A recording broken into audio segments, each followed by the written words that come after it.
നിങ്ങളുടെ കുടുംബത്തിലെ ഭാരം നിങ്ങൾ ഒറ്റയ്ക്കാണോ ചുമക്കുന്നത്? എന്നാൽ ഈ വീഡിയോ നിങ്ങൾ മുഴുവനായും കണ്ടിരിക്കണം. സംസ്ഥാനത്ത് വനിതാ ശിശുക്ഷേമ വകുപ്പ് മുഖാന്തരം വിദ്യാധനം എന്നൊരു സ്കോളർഷിപ്പ് നിലവിൽ നടപ്പിലാക്കിയിട്ടുണ്ട്. ഡിസംബർ 15 വരെയാണ് അപേക്ഷ സമർപ്പിക്കേണ്ടത്. ഓൺലൈൻ വഴിയാണ് അപേക്ഷ സമർപ്പിക്കേണ്ടത്. നിലവിൽ ഈ അപേക്ഷ സ്വീകരിച്ചു തുടങ്ങിയിട്ടുണ്ട്. വിദ്യാധനം എന്ന സ്കോളർഷിപ്പ് അപേക്ഷിക്കുമ്പോൾ നിങ്ങളുടെ കൈവശം കരുതേണ്ട രേഖകളും മാനദണ്ഡങ്ങളുമാണ് ഞാൻ ഈ വീഡിയോയിൽ പറയാൻ പോകുന്നത്.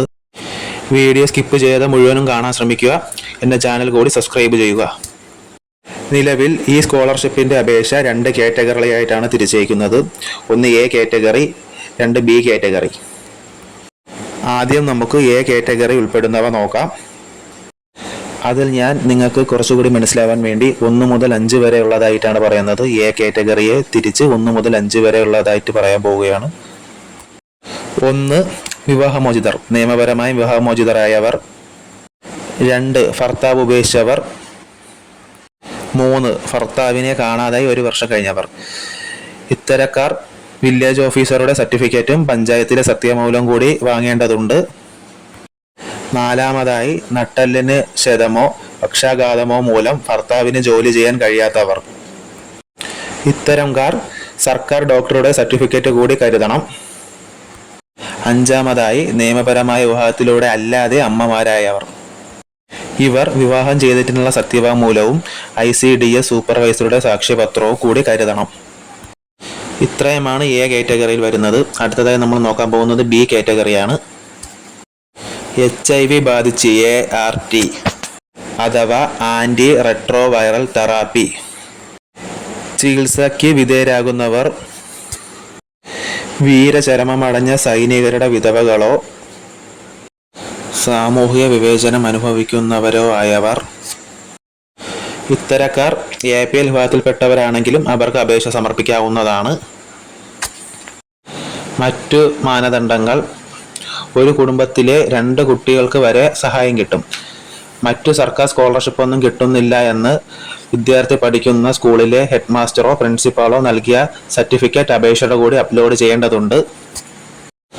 സഹായത്തുക അമ്മയുടെയും കുട്ടിയുടെയും ജോയിന്റ് അക്കൗണ്ടിലേക്കാണ് നിക്ഷേപിക്കുന്നത്. അപ്പോൾ നിങ്ങൾ അപേക്ഷ സമർപ്പിക്കുമ്പോൾ ജോയിന്റ് അക്കൗണ്ട് കൊടുക്കാൻ പ്രത്യേകം ശ്രദ്ധിക്കേണ്ടതാണ്.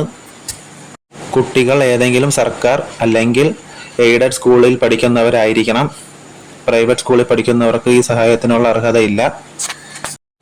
അടുത്തതായി എത്ര രൂപ വരെയാണ് നമുക്ക് സ്കോളർഷിപ്പ് ലഭിക്കുന്നതാണ് നോക്കാൻ പോകുന്നത്. 5 വയസ്സിൽ താഴെയുള്ളവരും 1-ാം ക്ലാസ് മുതൽ 5-ാം ക്ലാസ് വരെ പഠിക്കുന്നവരും വർഷം തോറും 3000 രൂപ ലഭിക്കുന്നതാണ്.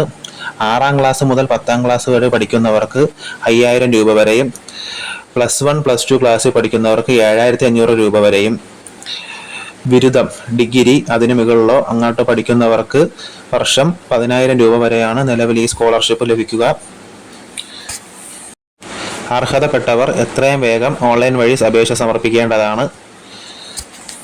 അപേക്ഷ സമർപ്പിക്കുമ്പോൾ ശ്രദ്ധിക്കുക, എ കാറ്റഗറിയിൽപ്പെട്ടവർ അപേക്ഷ സമർപ്പിക്കുമ്പോൾ അവർ BPL മുൻഗണന വിഭാഗത്തിൽപ്പെട്ടവരാണോ എന്ന് ഉറപ്പുവരുത്തേണ്ടതുണ്ട്.